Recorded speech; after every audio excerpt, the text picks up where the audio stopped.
Are there specific tools or, key people in your life that what was the turning point then to surrendering that and, Mm. being able to move past and heal those people pleasing tendencies and the anxieties?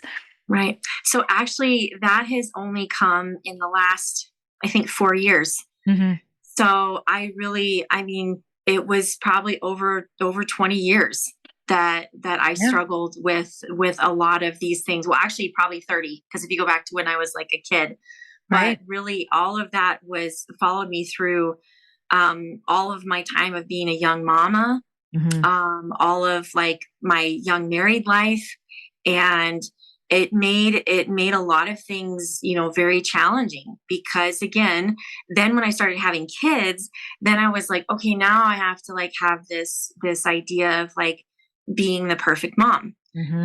so then that must mean that my house needs to always be clean, and that my kids have to be put together and Yep. never dirty, and like, I mean, just all of these things. And it was crazy because, not like, I love what you said about labels, because sometimes it's not even things that like people have said to us, right?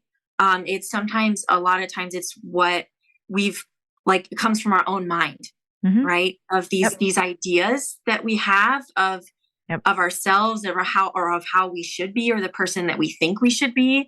Yep. And so we end up putting that on ourselves. And so I struggled, I mean, for a long time. And then in 2014, I lost my dad. Mhm.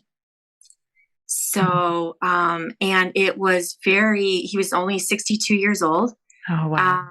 He was fine 1 minute.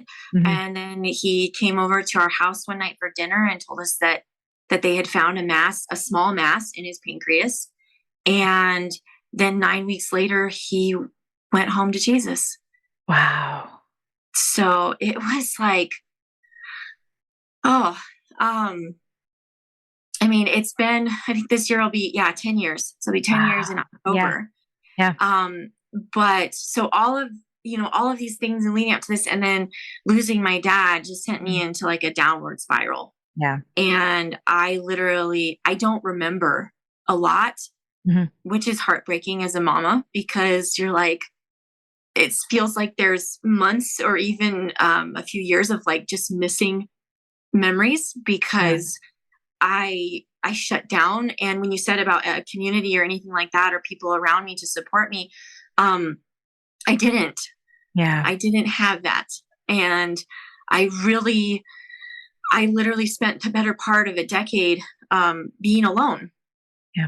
Because before my dad passed, I think this was in, I don't remember exactly the year. My daughter was a baby, so it had to have been in like,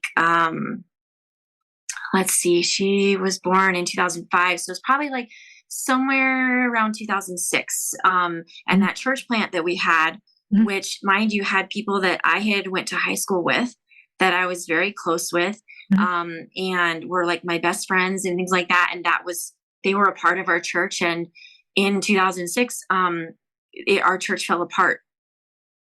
Yeah. And with that, all of the people that we had believed to be our friends and we had believed to be our support system were Yeah. suddenly gone, Yeah. like overnight. And so like I said, I spent better part of a decade being alone. I had, besides my husband and stuff, which was my best friend, I was alone. I Yeah. was literally alone. And so then when I lost my dad, there was a couple of people that tried to reach out and be there, but we weren't super close, and it was just kind of, I was even alone kind of walking through that. I Yeah. didn't go to like counseling or therapy, which I know that probably would have been a good idea, but money was always an issue. And so I really walked through a lot of that alone.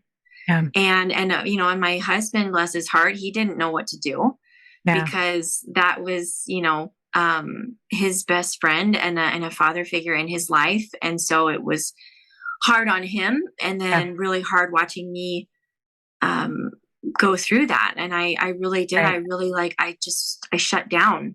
Yeah.